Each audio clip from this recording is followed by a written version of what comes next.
Hi, everyone. For those of you who don't know me, I'm Allison Bolshigetigan, and just thank you so much for joining us. We're so excited and so grateful to see so many returning plungers and, of course, plunge supporters and some new faces to the plunge, too. So, welcome, everyone. This month's town hall, and to honor EB Awareness Week, we're here to talk about my favorite community event here at EBRP and one of, I think, the coolest parts of my job, the Plunge for Elodie. Today, we'll be discussing how the plunge began, how the plunge has exploded from a hometown fundraiser into a global movement, how plunge progress has directly impacted EBRP's progress and has led to some incredible transformations in the EB landscape, how plunge hosts from around the world have put their own unique spins on this exciting event, and then, of course, we'll have time for a Q&A session at the end before wrapping up. Just to quickly go over our format for today, we ask that everyone please stay on mute to respect our lovely speakers. We will save questions for the end, like I said, and we will prioritize questions that were submitted beforehand when you all registered. However, as always, please feel free to submit any questions as they arise in the Zoom chat, and we will, of course, do our best to answer as many of them as possible. If we happen to run out of time, any outstanding questions will be answered via a direct follow-up afterwards from myself or someone from our team, so don't hold back and feel free to keep the questions coming. Before I pass it over to our incredible speakers, I just wanted to start with a bit of context on why we're here today and give some background to EBRP for any new faces in the crowd. EBRP's mission is to accelerate treatments and ultimately find a cure for EB as quickly as possible, and in the process of doing so, really open the floodgates for advancements for the 400 million people around the world battling a rare disease. Thanks to the Plunge for Elodie and the thousands of amazing plungers and donors and supporters that have been involved over the years, we've been able to make a lot of progress towards this goal. To quickly take a step back, EBRP was founded in 2010, and at that time there wasn't a lot of activity in the EB space generally, barely any clinical trials, and really not a lot of hope. But since our inception, we've raised over $70 million to fund more than 160 really innovative and promising EB research projects, which has helped lead to a complete transformation of the EB landscape from just those two clinical trials when we started to now more than 50, and of course, most excitingly, from 0 treatments to now 3 FDA-approved treatments in the past 2 years alone. And while these milestones are encouraging and exciting, they're just that. They're stepping stones on our journey and not our final destination. We are more laser focused than ever on curing EB, and to achieve our ultimate goal, we need to continue to fund and accelerate the most promising EB research from around the planet. Last year, as some of you may know, EBRP funded 18 impactful projects across 6 countries, totaling just over $5.5 million awarded. These projects spanned all EB subtypes and included really a variety of unique approaches from gene therapies to skin organoids, squamous cell carcinoma treatments, exon skipping, drug repurposing, and stem cell editing. And this year, we want to reach even bigger milestones to build off of that momentum we've created. Our scientific advisory board is currently evaluating 27 research projects from all over the world, as you can see here, totaling over $8 million in ask amounts. And as always, it will be our goal to fund as many of the most impactful projects as possible. As Dr. Ann Lucky, the chair of our scientific advisory board, has told us in recent cycles, there's, quote, not a lot of junk in these applications. There's so much promising science nowadays that is worthy of investment and advancement. The roadblock that we end up facing, as with so many other rare diseases, isn't in fact the science, it's the funding. So this EB Awareness Week and beyond, how can we band together to overcome this hurdle? Well, we have efforts like the Plunge, which is our largest annual community fundraiser and our biggest awareness builder at the same time. And as you'll hear today, there are a variety of ways for truly anyone to get involved. And when hundreds and thousands of people band together and take action, no matter how small that action may be, we become unstoppable. If you're inspired to get involved with the Plunge after today, EBRP will be there with you every step of the way, from personalized fundraising pages to email templates to unique graphics and flyers and postcards to logistics like venue permits and insurance, all the boring stuff. We've got that to merch and fundraising tips and even biweekly optional office hour calls and more. We are truly here for you. We want to make this as easy and impactful for you as possible. We know that we won't stop plunging until we cure EB, and we hope that you'll join us on this journey. It is now my pleasure to introduce you to our wonderful speakers today, each of whom has been driving forces behind the Plunge for Elodie movement, and of course has taken the plunge themselves, as you can see here. First, we hear from Emily Kubik, mom to Elodie, the Plunge's inspiration. Emily is an EBRP board member as well, and our board's treasurer, along with a fierce EB advocate. Then we'll hear from Kristen Katikian. Kristen is a co-chair of the Plunge for Elodie and one of the event's initial creators back in 2018. When her childhood best friend Emily's daughter Elodie was born with RDEB, Kristen jumped into action to help find a cure and has been plunging into freezing water ever since. We'll also hear from Nathan Burmeister, a dedicated advocate and EB dad who has traveled the world to make sure his son Jacob receives the very best care. And a few years ago, he brought the plunge to Melbourne, raising vital funds and awareness for EB in Australia, and he's made the event uniquely his own. Lastly, we'll hear from Stephanie Luciano Novo. Stephanie is a passionate EB ambassador whose journey began after meeting Deanna Molinaro at an event in Seattle of 2023. Inspired by Deanna and moved by EBRP's mission, she went on to host the very first plunge in Los Angeles, a joyful backyard celebration that made a big splash. A huge, huge thank you to all of our wonderful speakers for taking the time to join us. We're so grateful to have you with us today, of course, and every day as plunge leaders. So with that, Emily, I'll pass it over to you to talk about the plunge's story. Yeah, thank you so much, Allison, and thank you so much to everyone who took the time out of their day to join this call. As Allison mentioned, I am mom to Elodie. I'm a board member at EBRP, and obviously very focused on doing everything I can to find a cure for this disease, not only for my daughter, but for everyone who suffers from EB. How the plunge began, Elodie was born in July 2016, and our world was very much turned upside down. We had obviously never heard of epidermolysis bullosa. We, sort of didn't know which way was up for a long time. But in the midst of all of that, we sort of stumbled across EBRP, and the mission that Allison so eloquently described really spoke to us. And it was clear that that was the organization that we as a family wanted to put our fundraising efforts behind, because it felt like it was the organization that was the most focused on moving the bar forward to fund research, which I felt was sort of the most important thing for my daughter. My friends were, desperate to help in any way that they could. That started off as sending food to our hotel room when we were in the NICU, to sending us bandages when our insurance was refusing to cover them, to, asking me again and again kind of what they could do. And what I said to Kristen, who's on this call, is like, please just help me cure this. Like that was, as I saw it and still see it, the path forward and the best use of all of our time. So Kristen, and a couple of my other friends really conceived of the idea of the plunge. And the idea of the plunge really came from wanting to create something that was very simple, very easy to replicate, and also was something that was more of a family event versus, a fancy gala or something like that. And then separately, also something that would drive almost all the dollars to research rather than being sort of a really expensive event to put on. It really grew beyond our wildest imagination, to the event that is today, where we do one in my hometown of Wellesley. I do one where we live now in Connecticut. And these are some pictures from the Connecticut plunge. And it's been a way for us to talk to people about what we're experiencing kind of day to day, and help have them understand, what we're dealing with, which has been really helpful to me personally. It's created an environment where everyone in our town knows Elodie, so she doesn't get, in our little, very precious bubble, she doesn't get stared at. When people see her and they stop, it's usually to say hi, not to ask a question.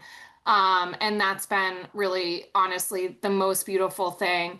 But separate of that, we've also raised so much money for the cause, more than Kristen and I could have ever imagined, when we started. And a lot of that is also because of other people on this call who have hosted plunges and added to that movement, which I'm so grateful for.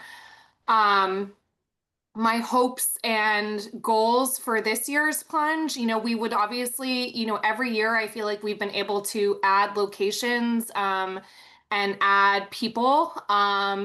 And one of the most amazing parts of when we've added a location, it's not about it being necessarily the plunge for Elodie. People have really been able to turn it into an event that means something for their community. So, for Nathan, it's the plunge for Jacob. For Stephanie, she did the plunge for EB, which was sort of more general and I think helpful to that end. And there's really, we're really open to any way that someone wants to um, turn it into the event that is sort of the right fit for their community.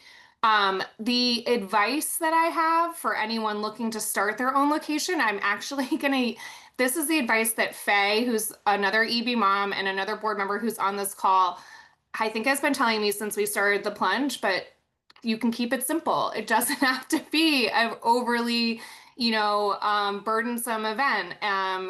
Just getting people to a beach, getting people together, having them sort of experiencing that together, running into the water, is really fun. It doesn't have to be fancy. It doesn't have to be overly long. It can just be a really sort of groundswell of support. And that's also, I think, what makes the plunge so great is it's something that's very easy for people to get their arms around. My other advice would be that the EBRP team is really here to support people in any way possible, as are any of the other representatives of EBRP on this call, myself, Kristen, Faye, Stephanie, and Jacob, as people that have done plunges before. We're always happy to bounce ideas, help in any way that we can. But, we appreciate everyone's support. And the only way that we can continue to grow this event, I think, is by continuing to, add new plunges and add new communities to this movement.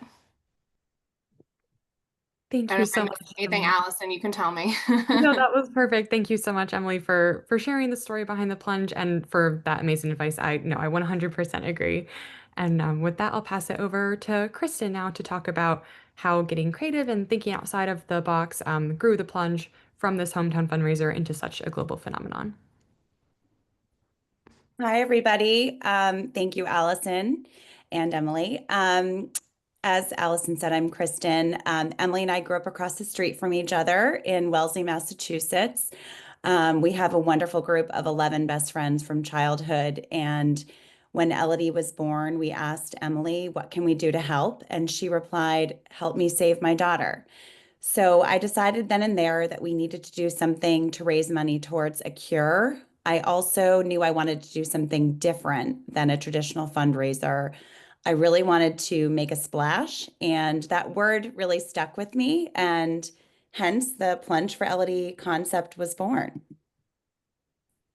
The first Wellesley Plunge for Elodie took place in 2018. It began for us as a really small hometown fundraiser at a local pond.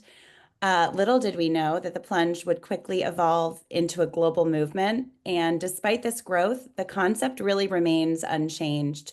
It has always been as much about spreading awareness as it is about fundraising. We really encourage any and everyone to come. There's no fee to participate. The goal is really for all ages to gather and do something brave for this incredible cause. And one thing I love about this event is it's so sad, but the event itself is filled with joy and fun. There's a real feeling of camaraderie and community that pervades every plunge event that happens around the globe. And people really leave these events feeling inspired. The plunge is growing. The beauty of this event, as Emily mentioned, is it can be replicated around the world. In 2025, we had 22 plunge locations that spanned from Japan to the UK to Costa Rica, Australia, North Carolina, and beyond. And we really look forward to seeing the number of plunge locations grow each year. Together, we have raised over $3 million and counting and drawn over 14,000 supporters. Plunges may look different in each global location, but our collective goal is really the same: to keep raising as much money as we can to fast track a cure for this disease. We all share that same can't stop, won't stop mentality. The Plunge story and the event concept is very media friendly. As you can see from this slide, our Plunge sites have really enjoyed a breadth of media coverage. It makes for excellent TV content as people make a splash for the cause. And the Plunge story has also gone national with press hits, including People magazine. The event has even gone to Hollywood, with actress Jessica Biel taking a virtual plunge on social media in 2018. And with the advent of virtual plunges too, the sky really is the limit in terms of visibility and coverage for this cause. And each media hit really helps us drive awareness and donations alike. It's a true win-win. Every plunge location definitely takes a spin on the concept, and we are very here for that. You do not have to dive into an ocean or a lake to do a plunge or to host a plunge. We've seen events and virtual plunges happen with buckets, cold tubs, dunk tanks, indoor pools, and the list goes on. There are really so many ways to take the plunge. We encourage people to get creative, to have fun with it, and to get others involved too. And as I was stating, the plunge events really take a serious cause but make it fun. The goal is to engage attendees and sponsors and to make it an event that people really want to participate in year after year. Some of the fun things people can consider that we like to do in Wellesley as well. We have food on site for attendees. We have music playing while people are plunging, celebratory after parties at a nearby restaurant or bar. People can do buses to bring others in from nearby towns. We have local sports teams who come and take the plunge alongside us, or local celebrities or newscasters, whoever you might be able to get for the day. Fun photo backdrops on site to encourage people to do social media posts. And of course, Plunge for Elodie merch that you can have on sale. The sky really is the limit, and creativity is always encouraged at these events. Our sponsors continue to get more involved in the cause, and I think they really see the opportunity that a movement like this presents. It's a wonderful vehicle for employee engagement. Employees can raise money. They can join us at one of our many plunge locations, or they can do virtual plunges, and they can also host plunge events on site. As you can see in this photo, Abiona is a wonderful example of this. They've done dunk tanks and sprinklers right in their building parking lot and gotten employees involved and having fun in it. And KAC employees have attended many of our live plunge events for several years. There's just so many ways to be a part of the cause and to get your employees engaged. And the sky really is the limit there for possibilities as well. In addition to visibility, plunges are a great way for companies to get really positive visibility at these events.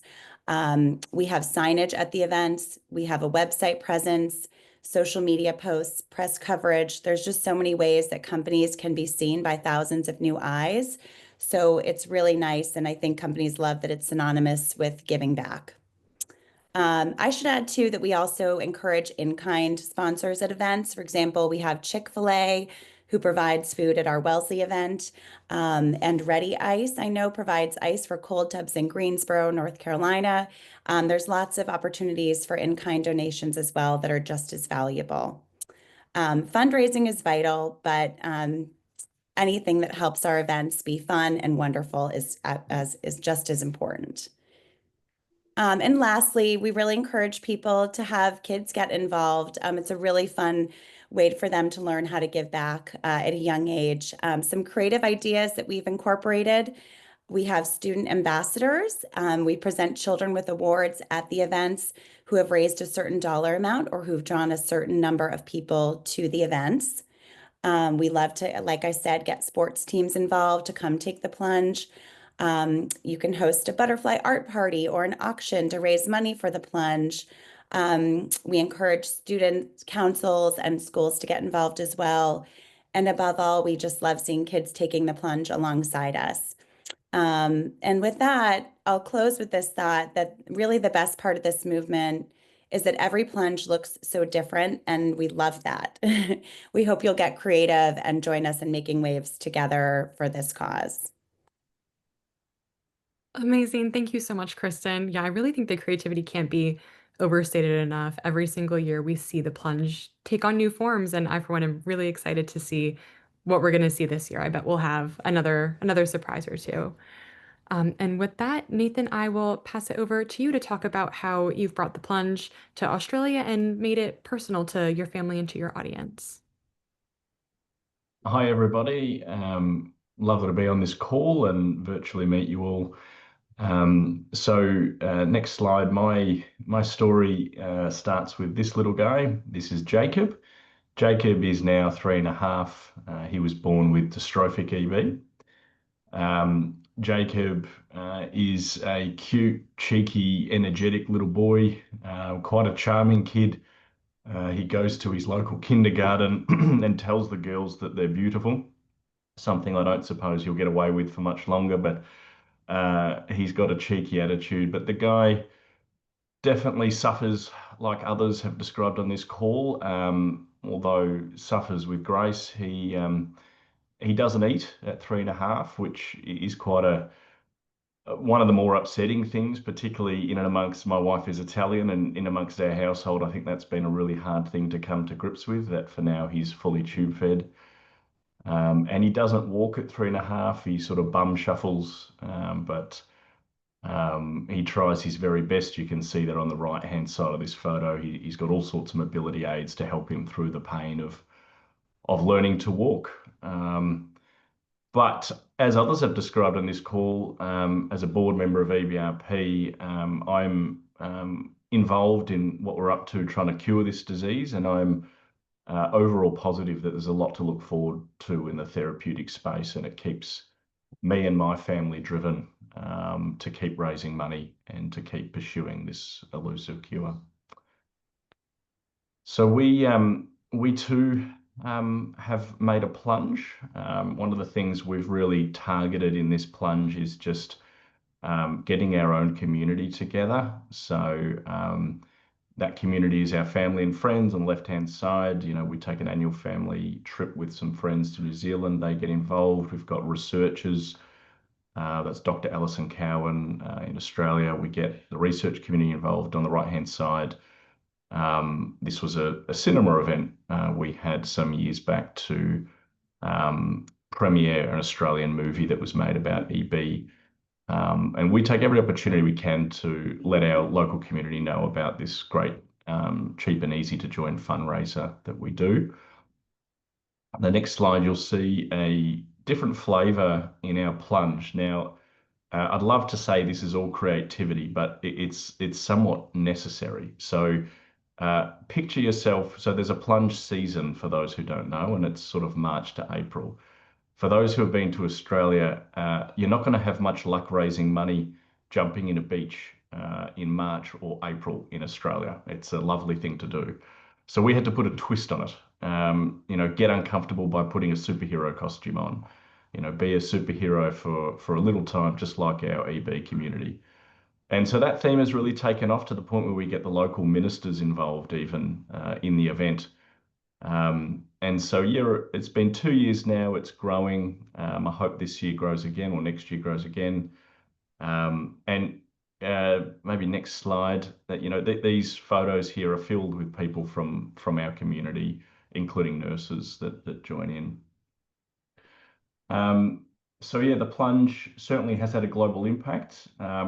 You know, to me, it's just one of these things that taking a plunge, it's surprisingly refreshing and it feels somewhat cathartic just to know it's a simple little act that you're doing something for good to change the world. And it's just so easy to do. So, you know, peer-to-peer fundraising, if you've ever done it before for a run or for any activity, is not difficult. I think my tip would be just make sure that you're connecting with, if you want to take on a plunge, make sure you're connecting with a community that perhaps understands what you're going through, and then ask them to tap into their communities. That's how peer-to-peer works. So here's some different shots. If you go back one slide, apologies, from around Oz. We've got this amazing partnership with the GWS Giants down here in Australia. So on the left-hand side, you can see them visiting some EB children in Sydney. The amazing John Hudson, our ambassador, is the second photo. We had a Sydney plunge start just this year, and that's beautiful Ella in the photo. And that plunge was quite successful and will happen again this year in Sydney. And on the right-hand side, we have a family from Queensland with Michael Hund. And just a quick topic on Michael Hund, we actually have his dad here, John Hund. So just a quick shout out to you, John. And Michael has said, feel free to start a plunge in Mills Creek. Not sure what that means, but I'm sure you do. Next slide. So yeah, Jacob has nurse support, so there his nurses there on the right-hand side getting involved. That's the man himself there in the middle with his mum. And Aquaman is in fact the minister, which I love that because I think he was perhaps the most stressed up on the day. And then second from the right is Jacob's pediatrician. So all and sundry get involved. It's quite it's really something to be part of and behold. And we raise money to do it, but I tell you what, it's just such a cathartic thing to get out there and do. And anyone thinking about joining a plunge, I think it's low cost, high impact, and I couldn't encourage it more. And I'm certainly, if anyone from Australia is on this call or watching back on YouTube and you're interested in getting involved, please reach out. Thank you so much, Nathan. That's so amazing, so kind to offer. I know how busy you and your family are, so thank you for taking the time to present here today and share a bit of your story and to offer your support. Lastly, I'm going to pass it on over to Stephanie to talk about how she adapted the plunge to her audience in 2 very different years. So, Stephanie, over to you.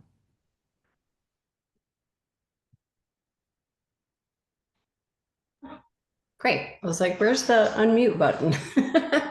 I just want to say, first of all, listening to Kristen talk about all the different ideas, my head is like turning. It's inspiring. You don't realize how you can just really make it your own and keep going until you hear other people. So I'm so glad that we are doing this and having this chat right now.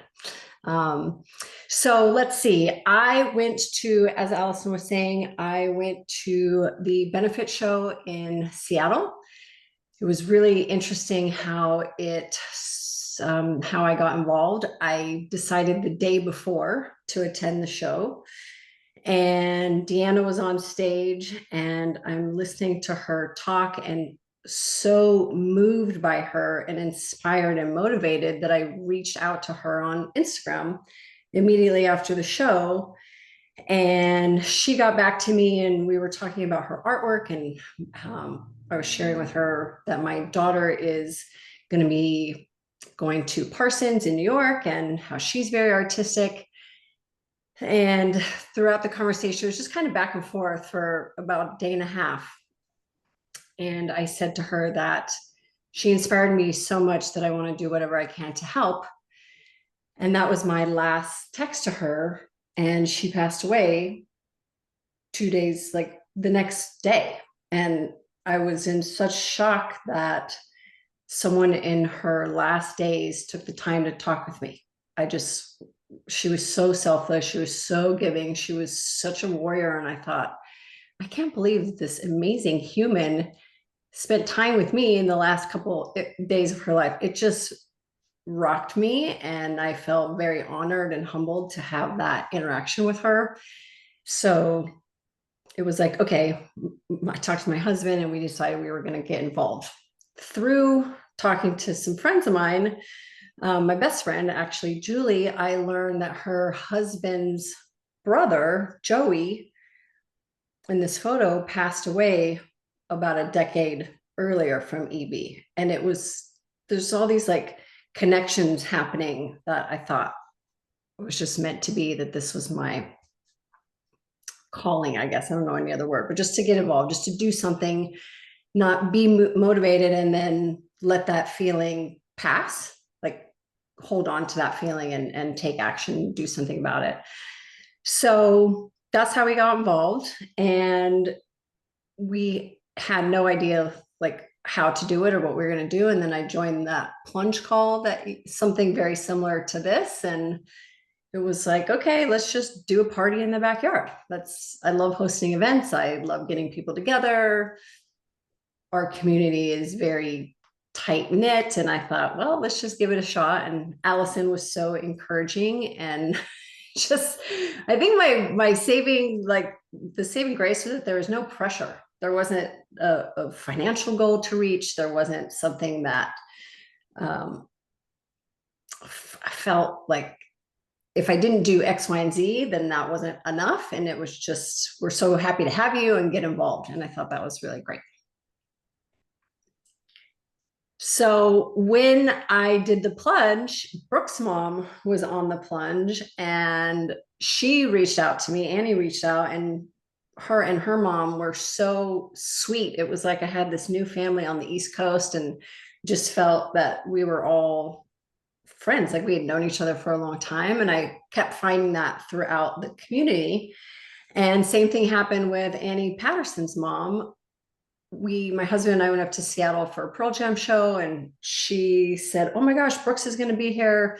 It was his birthday. Ironically, my husband's birthday is also on Patterson's birthday. So again, another little synapse, little connection there.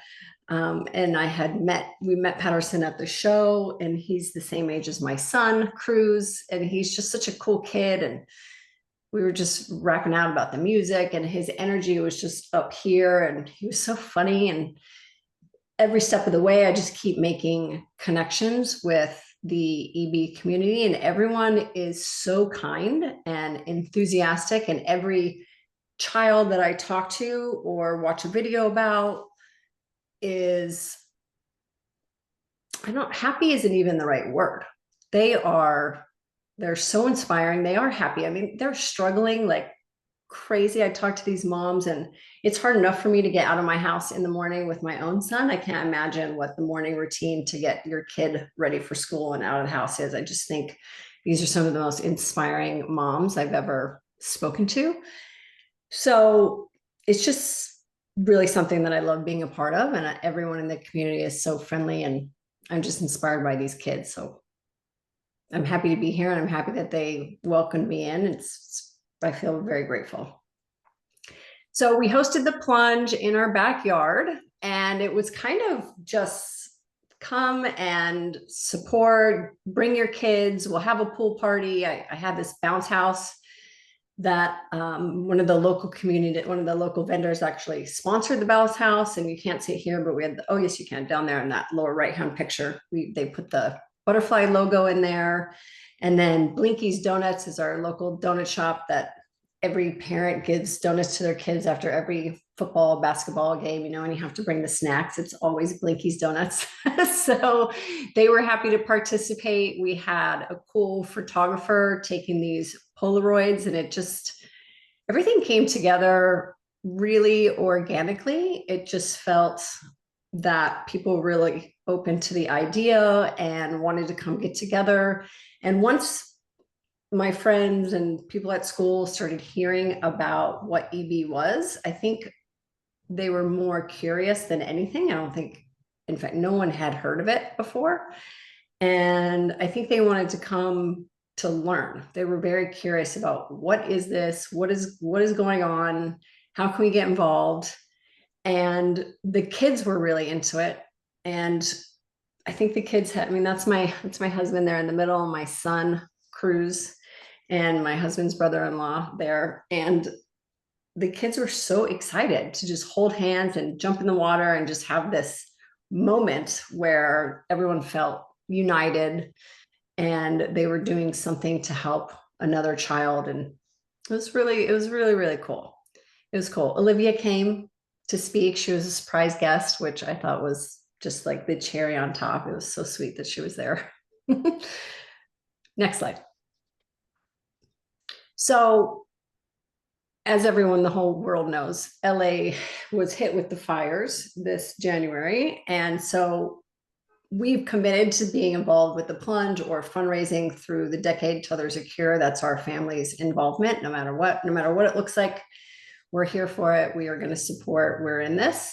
And so it just didn't feel right to ask our community to donate because of the devastation that was happening. So we decided we would just get on social media and get on Instagram and continue to educate, continue to post, continue to make silly videos. Like my son is there in his underwear and it was total spontaneous. So we just tried to keep our involvement going whatever way we could. And with the email list that we created from the first Plunge in our community, we gently asked, honoring what everyone was going through, but if they were able to donate, and people continued to be involved, which was really great. So my advice for hosting a Plunge, in fact, I'm sitting here after listening to the three of you speak before me thinking, okay, now is the time. Like today, tomorrow, I need to get on the phone and start thinking about who to talk to, what to do, but definitely start as soon as you feel it, I think, is do it. Don't, like, if you're on this call and you're thinking, yeah, I want to do this, then do it, because something else will happen. Something else, just life is busy. We're all completely overwhelmed all the time. And there will be something else that takes priority. But I think you make this the priority as well. And so you just get started, and everyone is right. Whatever you do, whether you raise $250 or you raise $25,000, because there's so many of us doing this, it just is going to the big pot. Like your amount is part of the bigger picture. And I think that's important to remember. And do it from your heart, right? Like that's kind of what happened with me. Deanna just completely inspired me. And I still have the screenshots of our Instagram. And I'm again, just so inspired by her. And I get a little emotional talking about it. So we'll just leave it at that. But I think what happens when you get involved with this community, you start talking and people start sharing their stories, and you realize that this rare disease may not be as rare to your community, your friends and family, as you think it is. Another best friend of mine, her daughter has EDS, which is another genetic disease. And this kind of research will help fund a cure for that, or help fund a treatment for that. And so I think there's a domino effect, or a web that kind of starts to happen when you get involved with EB, that you learn that it's not so distant from you, that you can actually really make a difference with people right away. So I think something else that's important is you just have to ask. If someone says no, they're not interested, or they can't, then what is that phrase? Is it Michael Jordan or Kobe? You miss 100% of the shots you don't take, right? Whatever that awesome phrase is. One of them said it. But I think you just have to, how do I say this? If you ask for donations, or you ask for donors or whatever, and it's not about you, it's not about you personally, but it's about this cause and the kids, then it doesn't feel scary. I guess you realize that you're doing something bigger than yourself. And I think that's what we're all here to do, just make a difference, make an impact however we can. I really found that the people at our Plunge that we were talking to couldn't believe, one, that this existed and how insane this is and what these kids go through. And everyone was parents, and all of our kids were there, but that it's so tangible.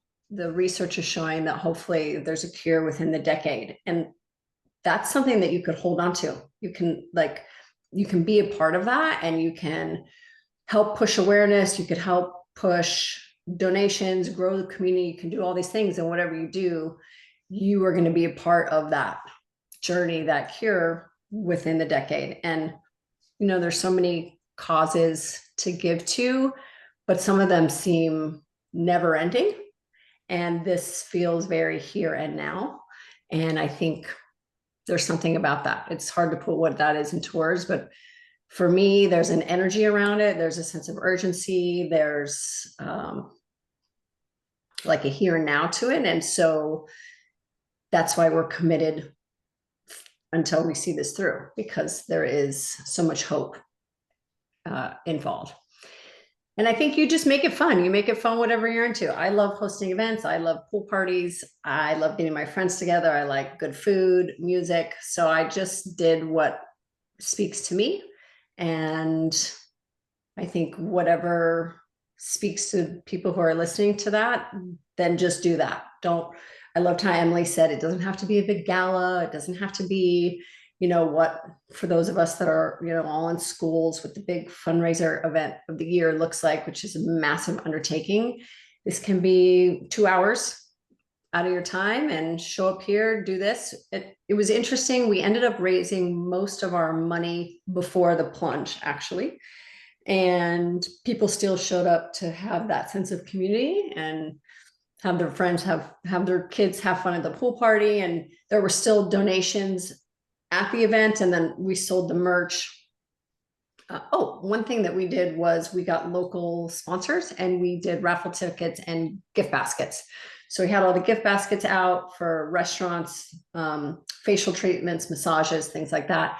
And then you could buy a raffle ticket and the raffle money went towards the donation, and then you won a prize. And that was really fun and interactive, and people were into that. So I think you just decide now, you put a game plan together and you just go and you see it all the way through until your event, and then you take a break and you do it all over again. I think that's it. Perfect. That's the perfect way to wrap up. Thank you so much, Stephanie, for sharing those very beautiful words and very valuable insights, and of course to all of our amazing speakers for their time. We're going to move on to the Q&A portion of our discussion today. Just as a quick reminder, we're going to prioritize those pre-submitted questions, but we'll answer as many as we can. So if you have any questions or thoughts, feel free to drop them in the chat. For our first question, we got, how do I officially register a new plunge with EBRP? And I'm happy to speak to this one because you can actually just reach out to me directly. If you want to set up a new location, just send me an email. My email is allison@ebresearch.org. And from there, we'll not only get your plunge's location and fundraising page all official and set up on our website, but we can also send you those templates and those materials that I mentioned earlier and just, communicate about how we can figure out how to best support you and your plunge. So just reach out to me. We also got a question asking, what's the average timeline for planning a local plunge? Maybe I think with the most amount of years on us all, Kristen and Emily, you can speak to this one, but just super quick to chime in about the EBRP perspective of a timeline. I mentioned some biweekly office hours. That's just an optional Zoom meeting that anyone from around the world who's hosting a plunge can join. We'll go over, what about we think everyone should kind of be doing at this time, help you with next steps, brainstorm. You can hear from each other, which I think, as Stephanie showed in her intro comments, that's what's so valuable about things like this. So we're going to be starting those next month. So I think that would be a great time to start planning. But Emily and Kristen, maybe if each of you want to share a bit about what you think that the average timeline tends to be for planning. Sure. I mean, Emily, do you want to go first? I was gonna say we might have different answers. I don't think Kristen ever stops planning the plunge. I start to get feeling like I should start really thinking about it in like November, December. But I think we've also done it so it's very like a little more plug and play for us right now. But I definitely find like, you just want to get the building blocks in place a few months out, and then the bulk of the fundraising and the sort of promoting is really kind of in the month leading up to it. We always like to get kind of save the dates out in like the fall for a March, April plunge, like, or November, December, but people really focus on what's kind of in front of them in the moment. So all the like promotional and school tie-ins and all of that. We really do in like the 4 weeks before. So yeah, I think it's, you can do it, and it can take as long, or you can, if you feel like you only have 2 weeks to do it and you want to do it in 2 weeks, I'm not here to discourage you from doing that. So I think it's possible. It's just about kind of what your vision is and what it takes to execute.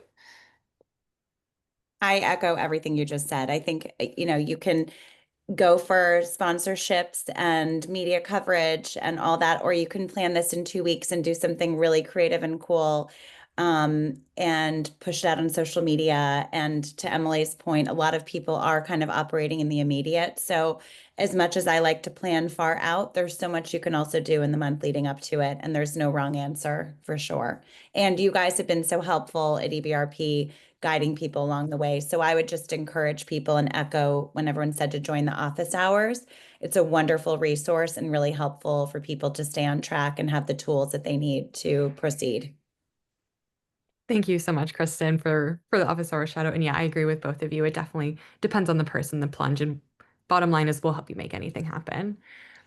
We also got a question asking, do you have any suggestions or materials for how I can pitch local businesses in my area to sponsor my plunge?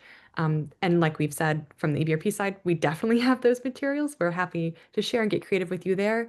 But maybe Stephanie and also Kristen as well, maybe you could speak to suggestions just based on what's been successful for you in reaching out to local businesses, because I know that's been something at both of your events.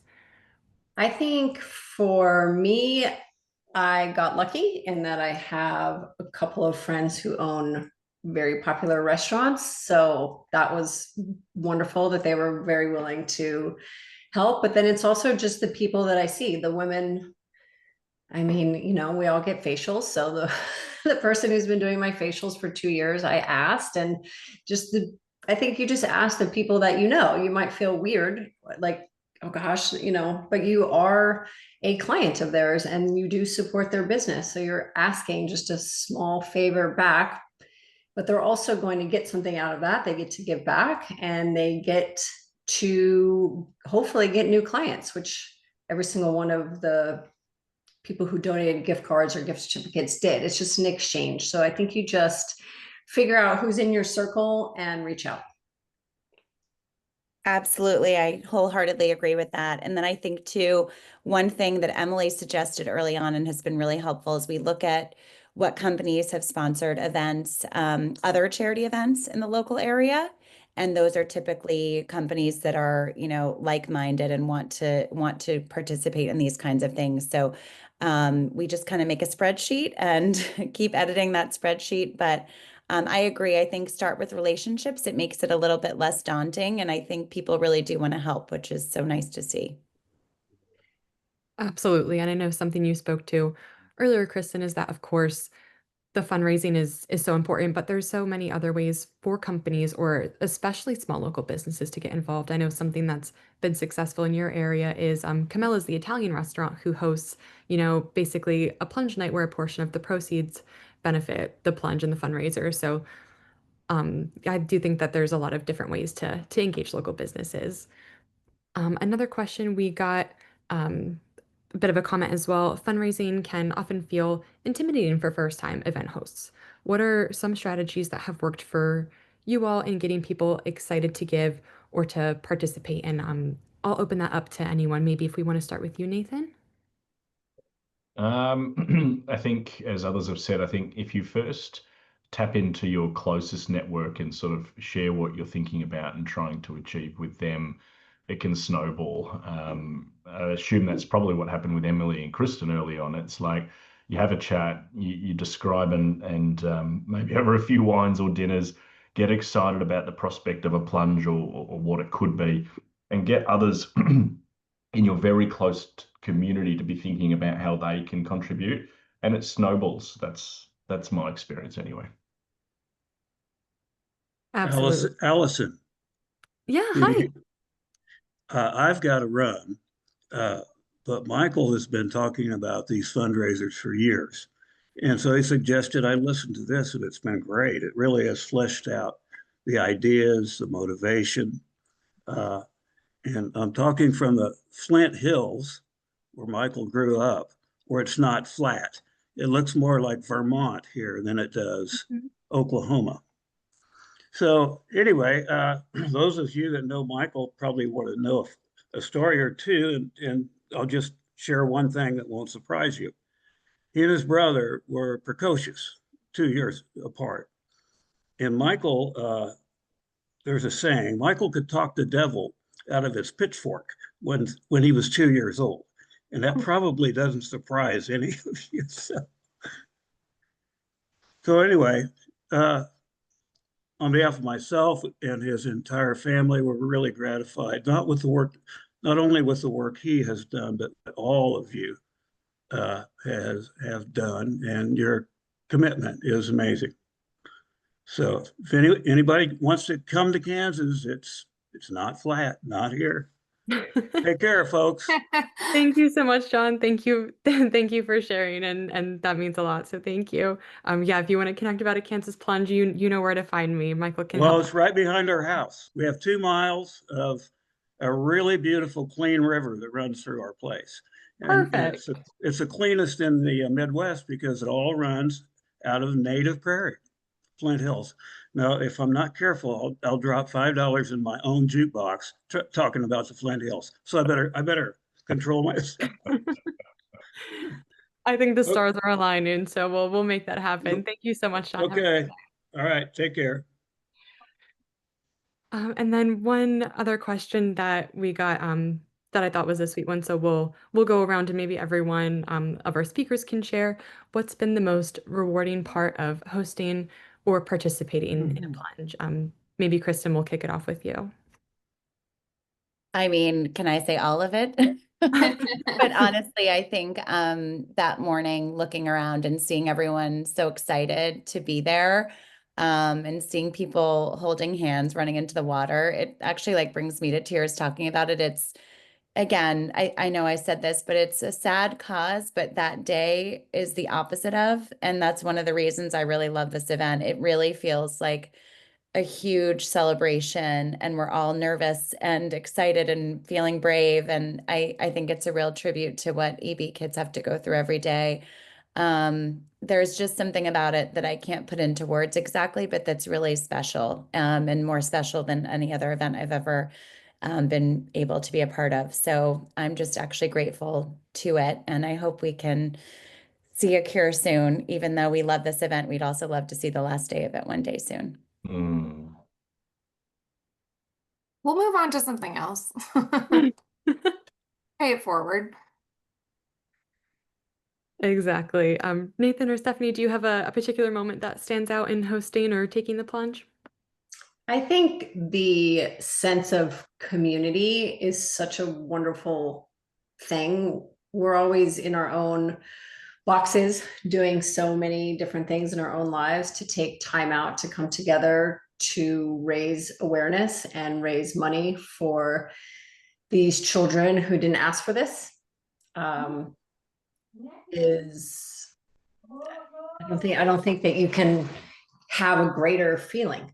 Uh, it, it's it's overwhelming just to think, okay, I'm doing this little bit to help these kids who are so innocent, who have so much fight in them. And yeah, so I think being part of the community has also really been great. And I was really surprised how grateful the EB community was for me, which is weird because I didn't think about that. It's just like, I'm here to help them, and to just also be thanked is really nice. And so I think it just comes full circle. It's just there's so much energy around it, and everyone is just all in and kind and grateful and in this fight. And so, yeah, to echo Kristen, all of it.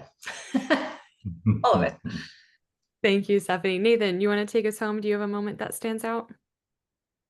Perhaps like being in the water with pediatricians and nurses and people that you have very clinical type discussions with on a day to day, and then just seeing the human element that everyone's actually quite empathetic to what you're going through and they're there for you, and it's quite a special thing. So yeah, just taking a moment to be human with all of these people as a parent that are often, all the business, let's say, on a day to day.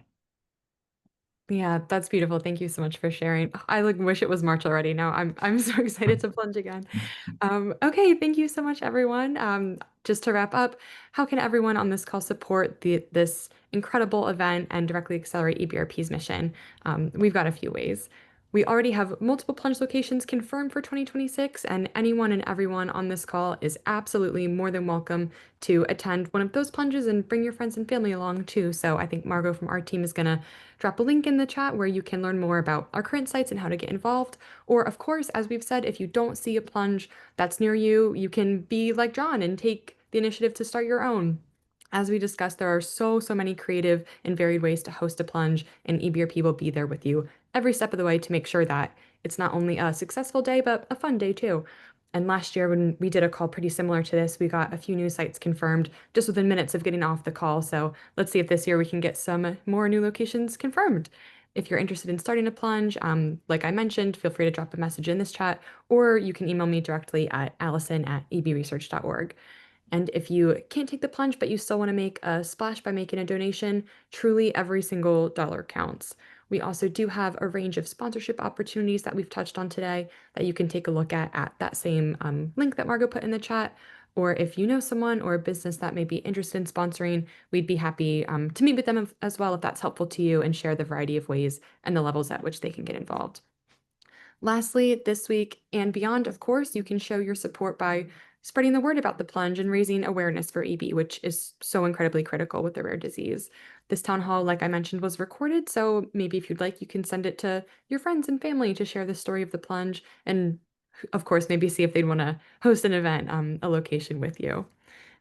So with that, thank you so much all for taking the time to learn about the plunge. We hope that you'll help us celebrate this EB Awareness Week by joining us for what will, fingers crossed, be our biggest year yet. I hope everyone has a great night, and if you have any questions about joining this event, you know where to reach me. Thanks again, and we'll see you next time.